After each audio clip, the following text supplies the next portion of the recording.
Hi guys, I hope you're all keeping well and that the coronavirus COVID-19 situation isn't causing people too much stress and panic.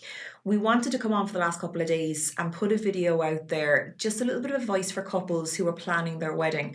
But before I get into that, I just want to touch on the seriousness of the situation and to acknowledge the fact that it is a serious situation. For some people out there, it's not about not being able to go on with their day-to-day activities. It's actually coming down to a life and death situation, especially the elderly and people that are more susceptible to the illness. So I just wanted to put that out there. We want to wish you all well before we actually do get into talking a little bit of advice. We want to give some advice when it comes to working through decisions in a crisis management situation. The crisis management situation in this case is the coronavirus and in relation to your wedding. When it comes to making decisions in reference to your wedding, there are restrictions put in place. This is different all over the world.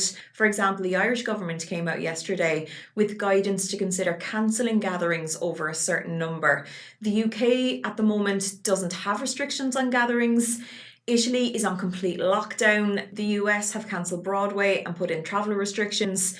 These restrictions throughout the world are changing day to day, and this will impact the decisions you can make going forward. In terms of the couples out there who are trying to make a decision whether your wedding is in a couple of days, a couple of weeks, or a couple of months, we're going to share with you what we're hearing, what we're seeing, and how we would manage a crisis situation ourselves. I really hope that this will be helpful to you. In certain situations, unfortunately, there is no decision to be made.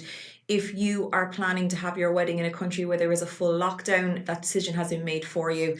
If you're planning on traveling to another country where there are travel restrictions, again, unfortunately, the decision has been made for you, and you are being pushed into a situation of cancelling the wedding for the foreseeable future, but looking at maybe rearranging something in the near future. Alternatively, you may be in a situation where there are strict number constraints, there are advised number constraints, or there are no number constraints. In Italy, there are extreme strict number constraints. In Ireland at the moment, there are advised number constraints, but in the UK, there are no number constraints. This is changing day to day, but as it stands now, this is the situation we're in. Given the constraints, you may be able to continue with your wedding, you may be able to go ahead with a reduced number of guests, or you may need to postpone the wedding. We're going to talk through the problem from the perspective of each of the key stakeholders. First and foremost, the couple. How comfortable are you with the situation? Do you have concerns? What are your opinions? Actually sit down and speak to each other as a couple.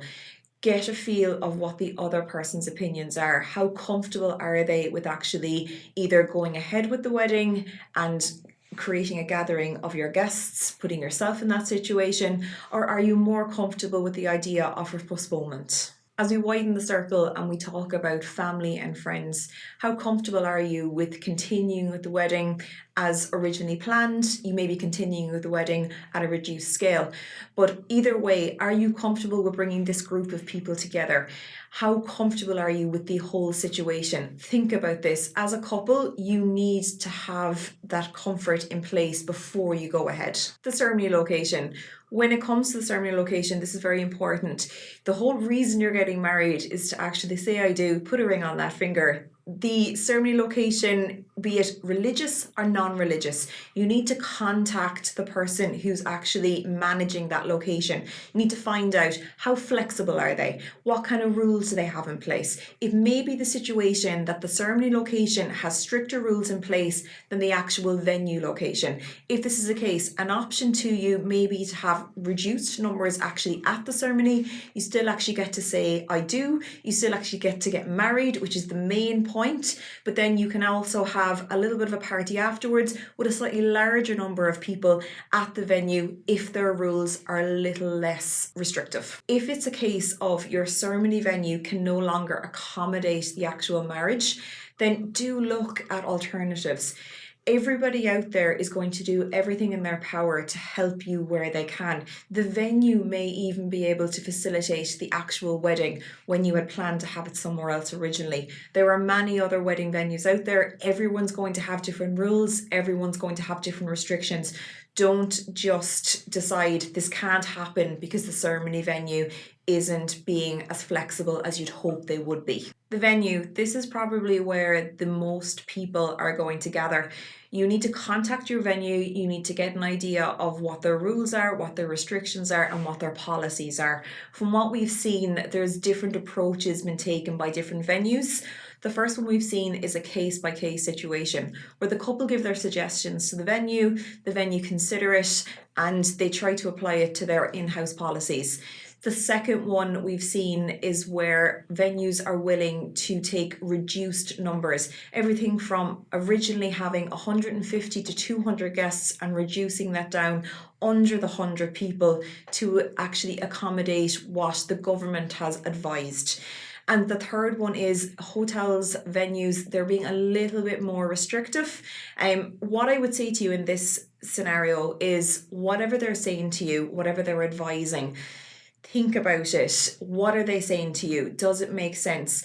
Propose back to them solutions that you might see ways around things, and just try and stay rational yourself. Outside of the venue, there are numerous vendors that are involved in your wedding day, everything from florists to cakers to photographers and so on.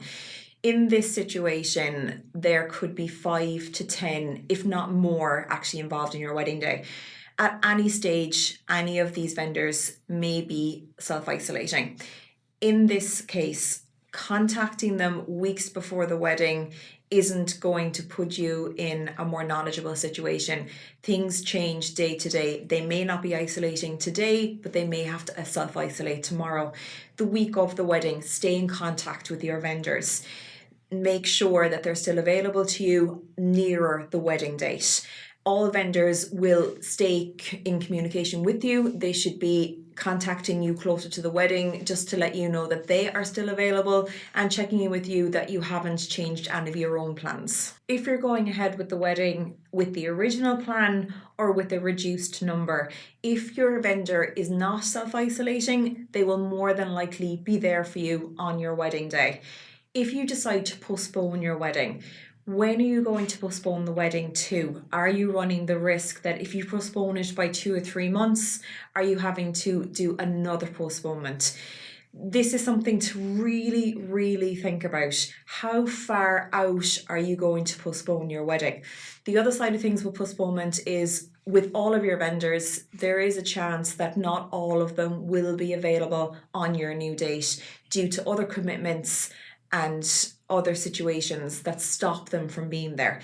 So these are things to really, really think about. Are you going to postpone, and how far out will you postpone to? If there is a large number of couples who do decide to postpone, there may also be a cluster of couples trying to book in dates in the coming months, in the coming year. So there may be an influx in lack of availability as time goes on. So these are all things to really, really think about. The wedding industry is like one big community. As well as looking out for each other as suppliers, we are all very, very people focused. And as a rule, the wedding community tends to look out for people. They tend to go above and beyond on a normal day, no mind when we're actually in a crisis situation. The wedding industry take pride in what they do, and we really are there to help. We hope this video helps you work through the various problems that are going to occur. Like we did in this video today, break it down into different sections, take it problem by problem. This is the only way you're going to deal with the situation, little pieces at a time. Don't look at the full picture because it might become a little bit overwhelming. Piece by piece, step by step. The situation is going to change day to day. You may have the best intentions to make plans for 2, 3, 4 weeks down the line, but unfortunately, things are going to continue to change. This is a short-term crisis management situation until there is a long-term solution on a global scale. So what this means to you is that you can check in on the big ticket items a few weeks out if this puts you at ease. But as I mentioned before, because people may be forced to self-isolate, you may not have the full situation, or you may not be aware of exactly what's going to happen until much, much closer to the wedding date. I hope this video helps, and I wish you the best of health. Hopefully the situation is resolved sooner rather than later, and that we can all go back to a little bit of normality. Stay safe and look out for each other.